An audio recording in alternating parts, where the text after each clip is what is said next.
இந்த வீடியோ உங்களுக்கு பிடித்திருந்தால் லைக் பண்ணுங்க, கமெண்ட் பண்ணுங்க, நண்பர்களுடன் ஷேர் பண்ணுங்க and subscribe பண்ணுங்க. கருவாடிக்குடியின் எல்லையில் 40 ஆண்டுகளாக மூடப்பட்டிருந்த ஒரு பெரிய பங்களா வீடு இருந்தது. அது செங்கற்கள் கொண்டு கட்டப்பட்ட பழமையான வீடு. அதன் சுவர்களில் பச்சை பாசி படர்ந்து இருந்தது.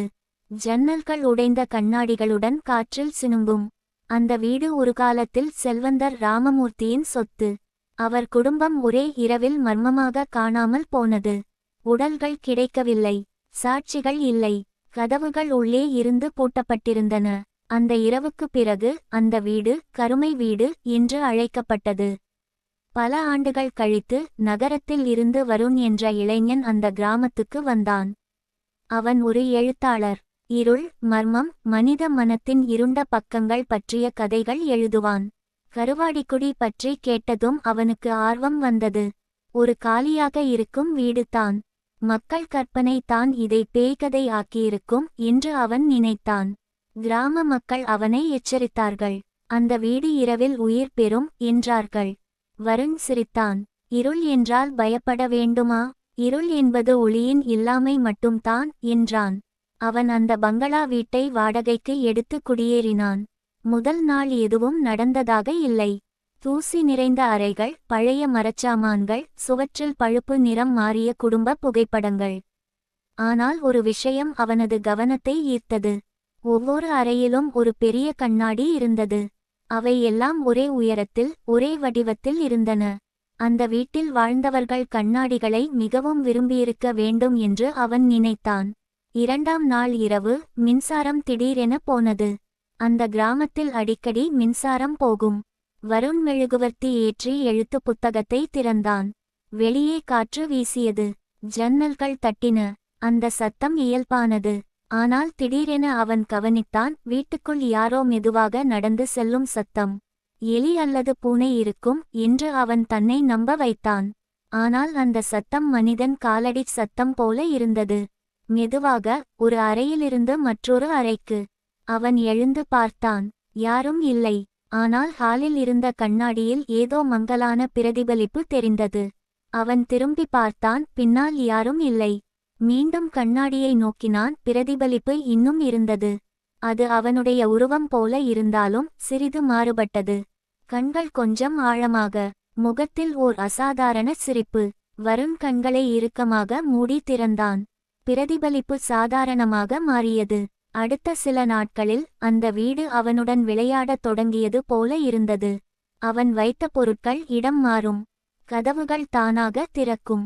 கண்ணாடிகளில் சில நேரங்களில் அவன் இல்லாத போதும் அசைவுகள் தெரியும். ஒரு இரவு அவன் கண்ணாடி முன் நின்றபோது அவன் பிரதிபலிப்பு தாமதமாக அசைந்தது.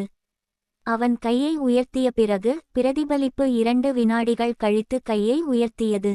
அந்த நொடியில் அவன் உள்ளம் உறைந்தது. இது மன அழுத்தம் தான் என்று அவன் தன்னை நம்ப வைத்தான். ஆனால் அந்த இரவு அவன் ஒரு கனவு கண்டான். அந்த வீட்டில் இருந்த ராமமூர்த்தி குடும்பம் கண்ணாடி முன் நின்று கொண்டிருந்தனர். அவர்களின் முகங்களில் பயம். பின்னால் கருமை புகை. அந்த புகை மெதுவாக கண்ணாடிக்குள் இருந்து வெளியே வந்தது. அவர்கள் ஒருவருக்கொருவர் உதவி கேட்டு கத்தினர். ஆனால் சத்தம் இல்லை. கனவில் எல்லாம் மௌனம். காலை எழுந்தபோது அவன் முகத்தில் நகம் கீறிய தடங்கள் இருந்தன. அவன் தானாகவே செய்ததாக தோன்றவில்லை. அந்த வீட்டில் ஏதோ இருக்கிறது என்று அவன் உணர்ந்தான். அவன் கிராமத்தில் இருந்த முதியவர் செல்வத்திடம் பேசினான். செல்வம் அமைதியாக கேட்டார். பிறகு மெதுவாக சொன்னார், அந்த வீடு மனிதர்களை விழுங்கும். உடல்களை அல்ல, நிழல்களை. நிழல்களை என்று வருண் கேட்டான். ஆம். அந்த வீட்டில் உள்ள கண்ணாடிகள் சாதாரண கண்ணாடிகள் அல்ல. அவை கதவுகள். கருமை உள்ளே வாழ்கிறது. அது ஒளியை விரும்பாது. அது மனித மனத்தின் இருளை விரும்பும். பயம், குற்ற உணர்வு, தனிமை, இவை எல்லாம் அதை அழைக்கும். வருண் சிரிக்க முயன்றான். ஆனால் அவன் உள்ளத்தில் ஒரு குளிர்ச்சி ஓடியது. அவன் கடந்த காலத்தை நினைத்தான். அவன் தம்பி அருண்.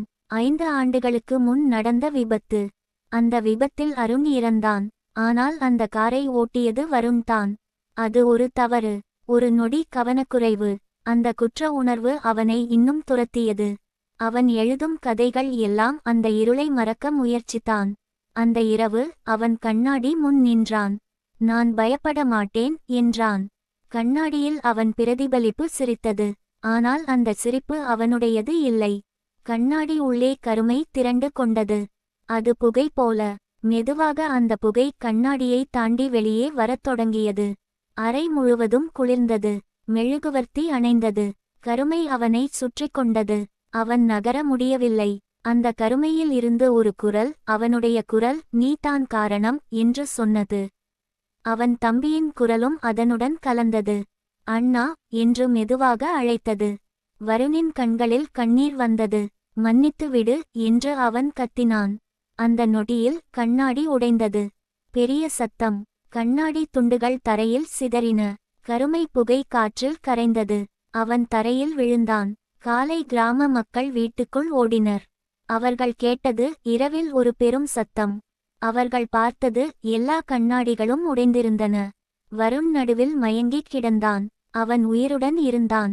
ஆனால் அவன் கண்கள் மாறியிருந்தன. அந்த கண்களில் ஏதோ அமைதி இருந்தது. அல்லது வெறுமை. அவன் கிராமத்தை விட்டு சென்றான். ஆனால் கருவாடிக்குடி மக்கள் இன்னும் சொல்வார்கள், அந்த வீடு இப்போது அமைதியாக இருக்கிறது. ஏனெனில் அது தேடியதை கண்டுவிட்டது, மனித மனத்தின் கருமையை. ஆனால் சிலர் சொல்வார்கள், அந்த வீட்டில் இப்போது கண்ணாடிகள் இல்லை. இருந்தாலும் இரவில் ஜன்னல்களில் யாரோ நிற்பது போல ஒரு பிரதிபலிப்பு தெரியும். அது வருண் போல, அல்லது ராமமூர்த்தி போல, அல்லது உன்னை போல. ஏனெனில் உண்மையான இருள் வெளியில் இல்லை. அது கண்ணாடி உள்ளே இல்லை. அது நம்முள்தான்.